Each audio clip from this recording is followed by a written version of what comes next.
So if you've been remotely paying attention to social media over the last day, you've probably noticed that Morrissey has given another interview and the left-wing media are not happy about it in the slightest.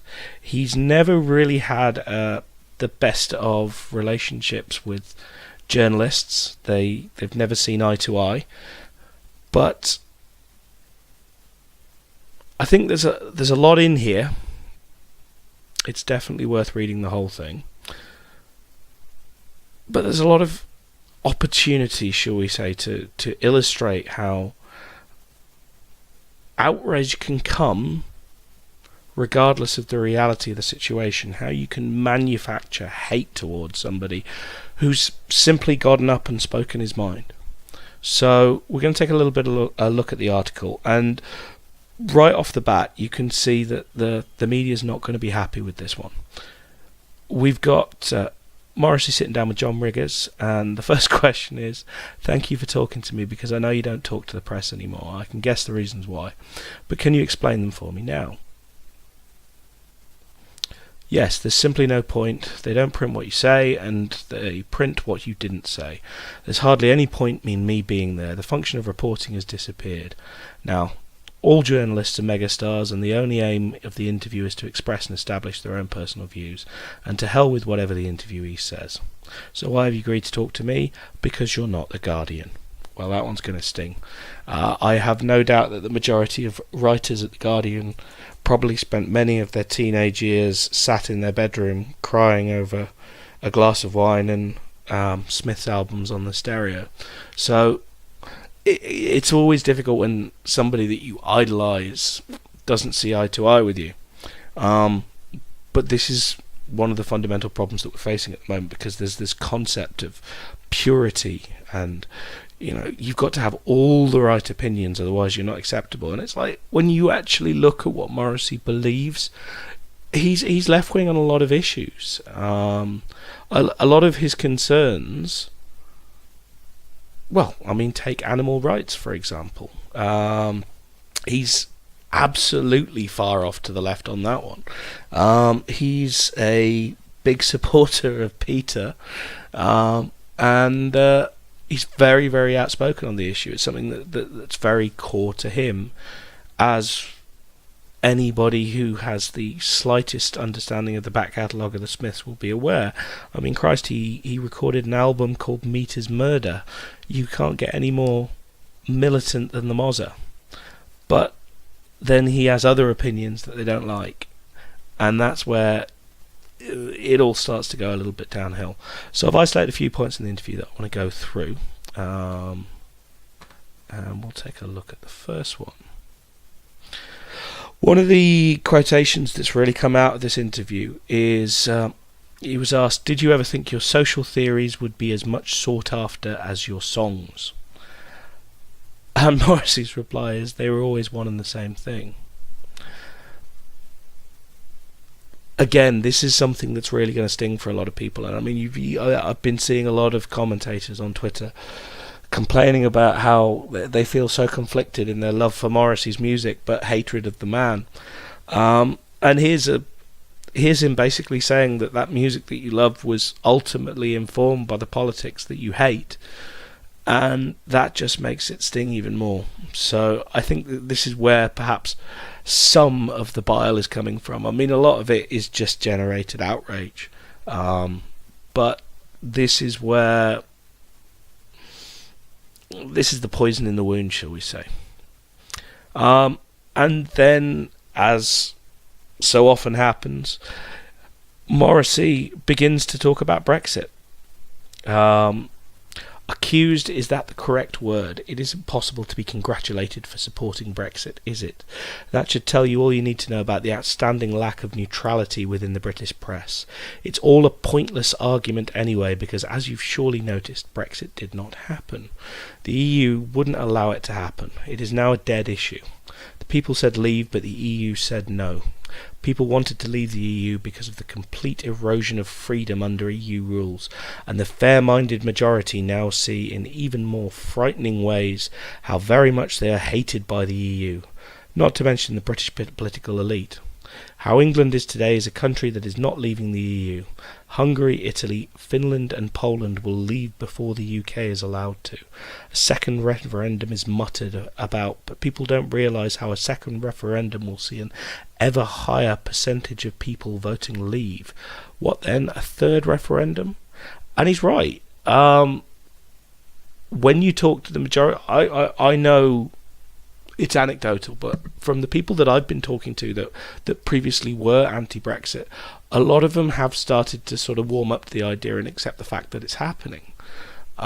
We are seeing a significant movement that it's all very polished, it's all a very nice little ad campaign, and as anybody with an understanding of British politics will know, anything that Alistair Campbell has touched, well, let's just not go there, shall we? But yeah, what's the easiest way to piss off the lefties in Britain at the moment is mention the fact that you supported Brexit. So before we've even gotten started, we're already at this huge impasse ideologically between Morrissey and his fans. It only gets worse. And this, again, was one of the more controversial things. And it's one line. And he off the cuff remark, he just says, even Tesco wouldn't employ Diane Abbott. And we got the usual, oh my God, it's so racist. He's having a go at Diane Abbott and she's black, therefore it must be racism. Well, no. Diane Abbott is a gonk. It doesn't matter whether she's black, whether she's white. Diane Abbott is a fucking idiot. And anybody that has paid attention to her career is well aware that she's an idiot. But she's an idiot that has a tendency to, very much like Hillary Clinton has done with sexism and what have you, she just cries racism when she wants to cover up for the fact that she's dropped a bollock. If we look back through the history of Abbott herself, I'm just going to give you a few examples, but there was a significant one back in 2004 where she was appearing as a co-presenter on a discussion programme This Week. She was earning £17,300 a year to do it, and she hadn't declared that income. It was significant enough that we actually ended up with her appearing before the House of Commons Committee on Standards and Privileges. A full report was carried out on the conduct of Miss Diane Abbott. This is not the situation you find yourself if you're a competent person. Fairly significant. And we have a situation just last year where she got tricked into an email scam. She gave out confidential information about her health, and said that she was hesitant to tell untruths about it to the press. She was the Shadow Home Secretary at the time, so she had significant access to what would have been a lot of confidential information, and she just got sucked in by a fraudster. I mean, this is Nigerian prince inheritance level of stupidity. And then, of course, we have the classic interview. How much would 10,000 police officers cost? Well, if we recruit the 10,000 police men and women over a 4-year period, we believe it'll be about £300,000. £300,000? Sorry, 10,000 police officers? What are you paying them? No, I mean, sorry. How much will they cost? It will cost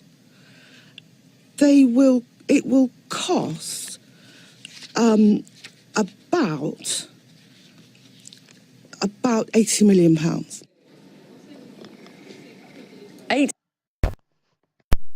And there you go. We are not talking about somebody who is particularly intelligent. We're not talking about somebody who's particularly competent at her job. there comes a point where you have to accept the fact that sometimes people are going to make off the cuff comments, and not every bit of criticism that's directed towards a black person is racism. He has made no commentary with regards to her race. All he's suggested is that she's incompetent. But, as is always the case, all we hear from the left-wing media is, oh my god, Morrissey is a racist. And here's the big one. So, the question was, your last album was dedicated to Dick Gregory, yet a question of racism has always chased you through the press. People accuse, yes, but they can't penetrate or illuminate. The sole point of all those enemy slurs was to turn my audience against me. I recall one enemy piece many years ago, which addressed its readers with, "We just can't turn you off him, can we?" That said it all, and as far as racism goes, the modern loony left seems to forget that Hitler was left-wing. But of course, we are all called racist now, and the word is actually meaningless. It's just a way of changing the subject. When someone calls you racist, what they're saying is, you actually have a point, and I don't know how to answer it, so perhaps if I distract you by calling you a bigot, we'll both forget how enlightened your comment was. Okay, so there's a lot to unpack here. And first off, the claim about Hitler being left-wing. It's a difficult one, because the problem that we have now is that a lot of people tend to view the political compass as either left or right, these two poles, rather than there's a lot of stuff that's in the middle. And when you look at Hitler's policies, nationalisation, gun registry. No, he did not take guns off of all of the population, but what he did do is insist that all guns be registered, and then licenses could be pulled from whoever he chose to. In this case, he tended to attack Jews, Social Democrats, and people who were not considered to be politically reliable. But ultimately, is that not what the Democrats are trying to do right now? They're saying, well, they're pushing for national registries for guns, they're pushing for deeper background checks, they're pushing for the ability to just seize somebody's guns without court orders, the ability to red flag people and have their guns taken away from them. There are a lot of his policies that were left-wing. And I think one of the difficulties you have is that there's a tendency within the left to view this dichotomy as everything that is good is left-wing and everything that is bad is right-wing. If you compare death tolls, communism, obviously 100 million worldwide, National Socialism, 6 million. Jews, plus probably 5 to 8 million more people. Nobody is excusing what happened during World War II. But ultimately, you have to bear in mind that if you were to walk around the streets today wearing a National Socialist flag, you would be probably attacked. If you walk around the street in a communist flag, nobody will bat an eyelid. Somehow this ability to cast everything that's on the right of the compass as evil and everything that's on the left of the compass as good has allowed atrocities to go unanswered. And when you break it down, I mean, if you take it in the context of the whole paragraph, he's not wrong. During Nazi Germany, you did have this concept that anybody who was a traitor must be a Jew.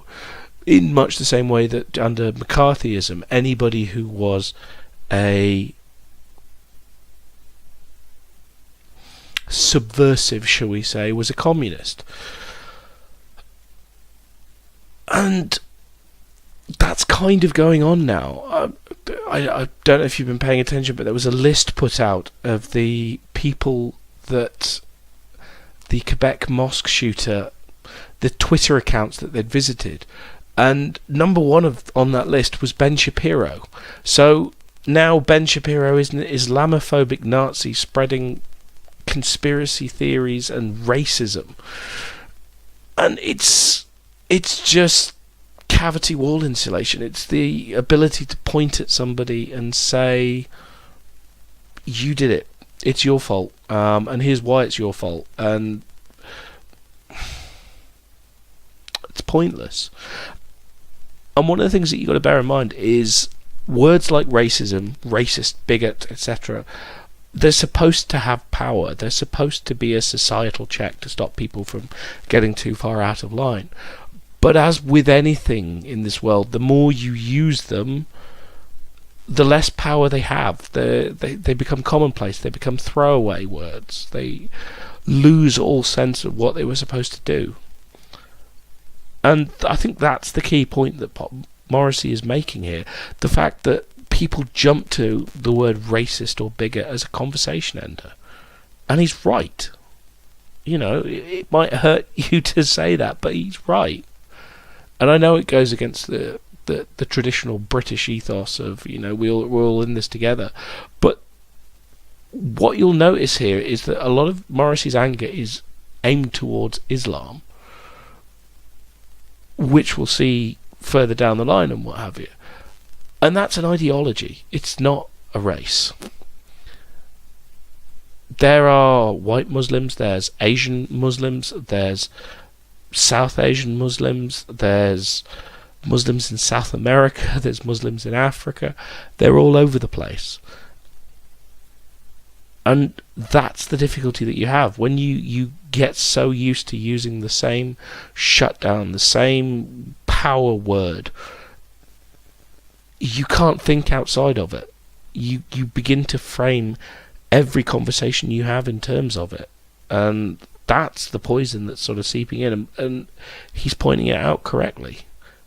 But he said the naughty thing. He said that left-wingers can be authoritarian too.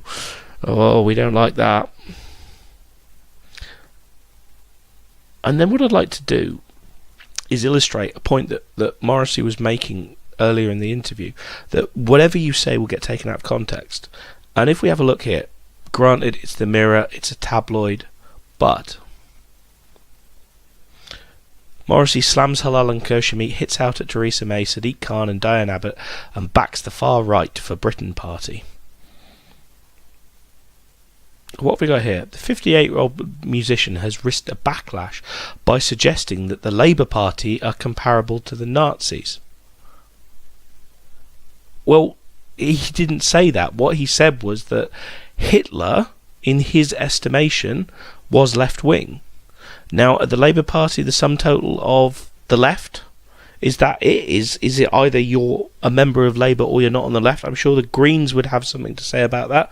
I'm sure the Liberal Democrats would have something to say about that. The Labour Party is not the sum total of the left. And suggesting that Adolf Hitler was left-wing, it's an opinion. But here you've got, once again, the media trying to twist things and say, well, this is comparable to this. It's not. You can literally go to the article and read the man's words and see they're lying. And then they take the time to point out that he claims the press expressed bias towards him. There you go.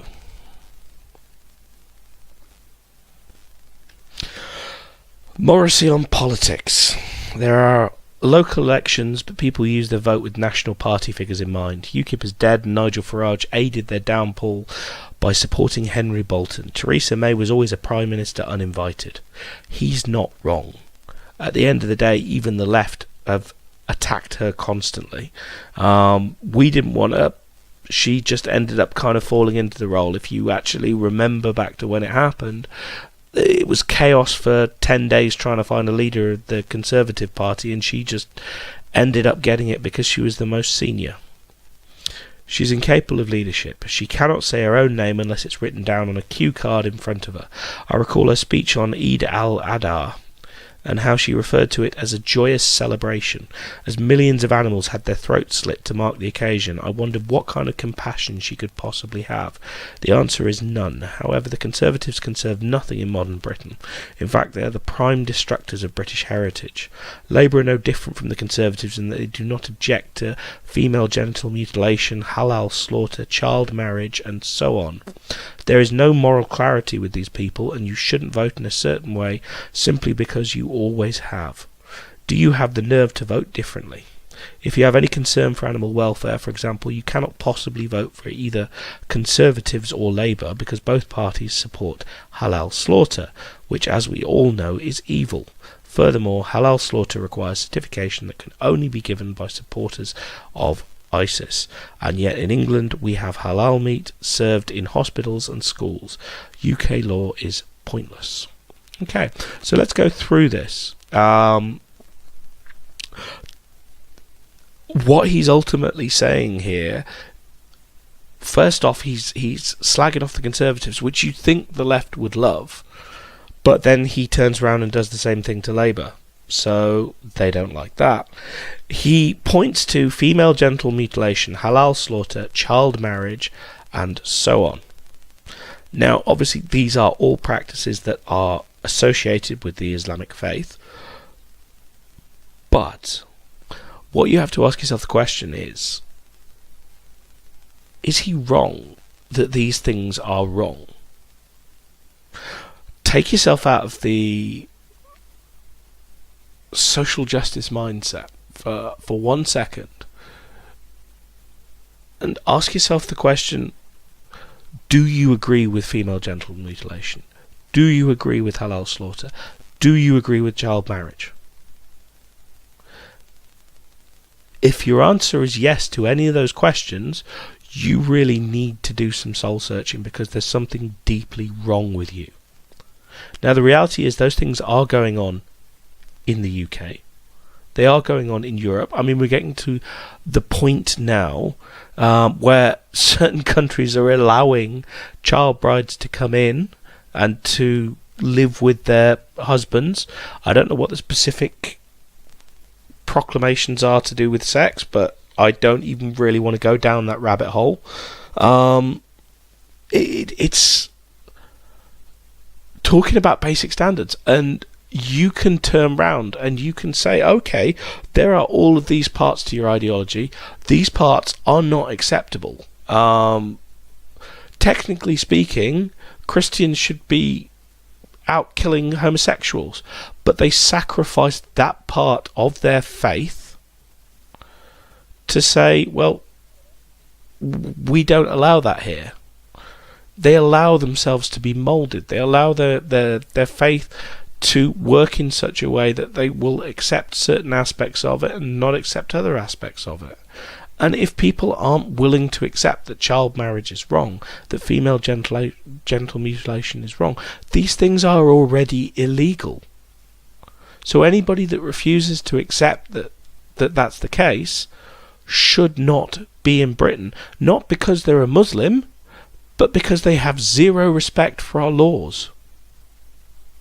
And that's the problem, because these things are so heavily associated with that community, because they exist within that community, you take an attack on something that is fundamentally a problem and turn it into racial abuse.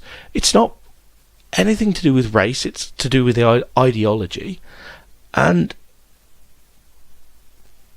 it has nothing to do with the ideology as a whole. As the left so often tell us, they say, oh well, jihad's just a part of the Islamic faith. Not everybody is a jihadist.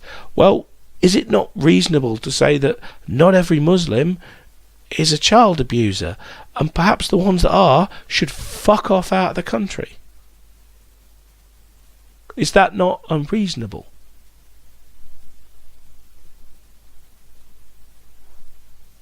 I'll give you a moment to think about that. And we'll get on to the final point.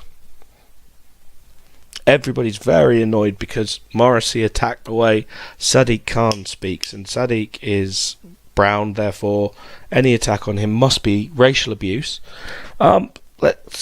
London is debased. The Mayor of London tells us about neighbourhood policing. What is policing? He tells us. London is an amazing city. What is amazing? This is the Mayor of London, and he cannot talk properly. I saw an interview where he was discussing mental health, and he repeatedly said, mental. He could not say the words mental health. The Mayor of London, civilization is over. Well, he's not entirely wrong. There was, generally speaking, traditionally associated a certain gravitas with the way a person was able to speak. The fact that somebody who was well educated would have a wide vocabulary and good enunciation. These things were taught in school. And it's not, in this case, a racial thing. It's more a question of, and you will hear this a lot from older people saying that, you know, they wish people spoke the Queen's English on the news these days. It's an association for these people. It's something that they, when you are of a certain age, you will expect people to speak in a certain way because that was what you were raised on. And I don't think there's anything wrong with saying, well, you know, we always talk about politicians as being people we can look up to. Well, surely an excellence in terms of how you speak, in terms of how you enunciate, in terms of, as I say, your vocabulary. These are things to be admired. These are things that we should expect to see in our public representatives. I mean, we will burn somebody down because they had an affair at some point in their lives, but we're perfectly happy for the degradation of the English language. He has a point.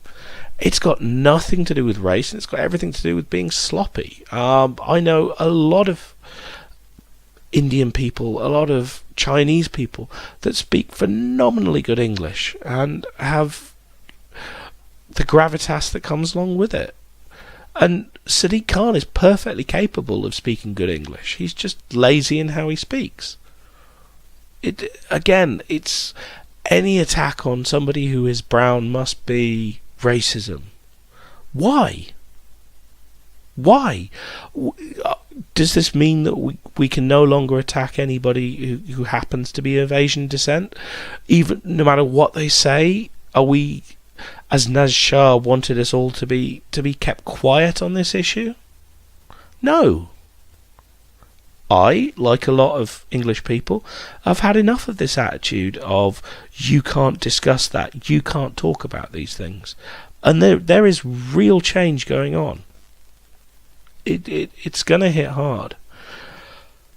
And the final piece that sort of sticks out in this particular interview is, okay, so Morrissey got his facts a little bit wrong. He said London is second only to Bangladesh for acid attacks. All of the attacks are non-white, and so they cannot be truthfully addressed by the British government or the Met Police or the BBC because of political correctness. What this means is that the perpetrator is considered to be as much of a victim as the actual victim. We live in the age of atrocity. Okay, so Bangladesh traditionally was the capital of the world for acid attacks, but in all fairness, if we go over to this one,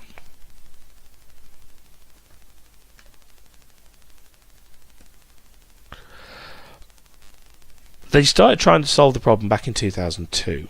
2003 there were more than 400 cases, and to this day the figure is now less than 100. They have managed to get it under control, but they were traditionally the test case for acid attacks. They were notorious for it. And what we have here is a situation where Morrissey's information is out of date. And we start to see the attacks coming in. Oh my God, he said that Bangladesh had acid attacks, therefore it must be racism. And granted, towards the end of the statement, he does say, and we'll just pop back here. that all the attacks are non-white. It isn't true. There have been some attacks perpetrated by white people.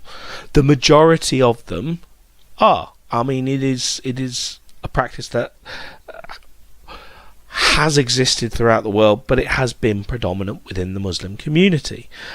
It's a question of Morrissey is using hyperbole here, or is simply ill-informed, and he is taking a majority and turning it into an absolute. The classical not all argument. And he does then raise a valid point about the fact the British government, the Met Police and the BBC, because of political correctness, cannot address the issue.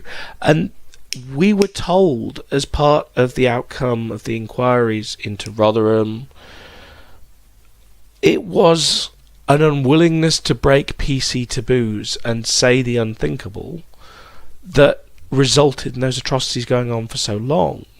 We do have disproportionate responses that go on.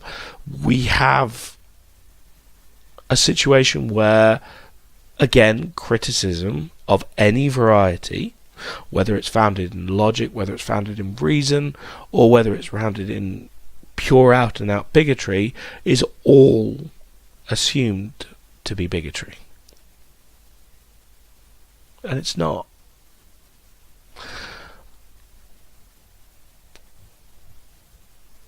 What we do have, though, is one of the highest rates in the world. So, we have an issue that acid attacks in London are soaring by more than 78%. I've looked at the figures and we're looking around 400 per year in London alone. This is a very real problem that needs to be addressed. And as long as we have this cloak of invincibility over any kind of discussion of this issue, it's going to continue being a problem. And the reaction to Morrissey's claims, granted, correct him. His information's out of date. And he is making a faulty assumption when it comes to the fact that these attacks are only committed by Asians. But he's not wrong that it's a problem. And there seems to be this willingness to say, well, he was wrong on one thing, so we have to ignore everything else he has to say. This is an issue that needs to be resolved.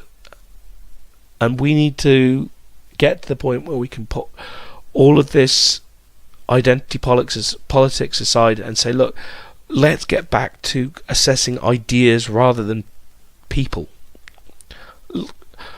If a group of people has a bad idea, it is not wrong to be able to turn around and say, that's not acceptable. That's not how we do things here. You're breaking our laws. We need more people like Morrissey. We need more people that are willing to speak up. People who have the means that they can't be threatened into silence, that they can't be boycotted into oblivion. And we need to cherish the people like Morrissey that are willing to go out there and speak on her behalf and put their reputations on the line and take the abuse. Because there aren't many of them left. That's it, I'm done.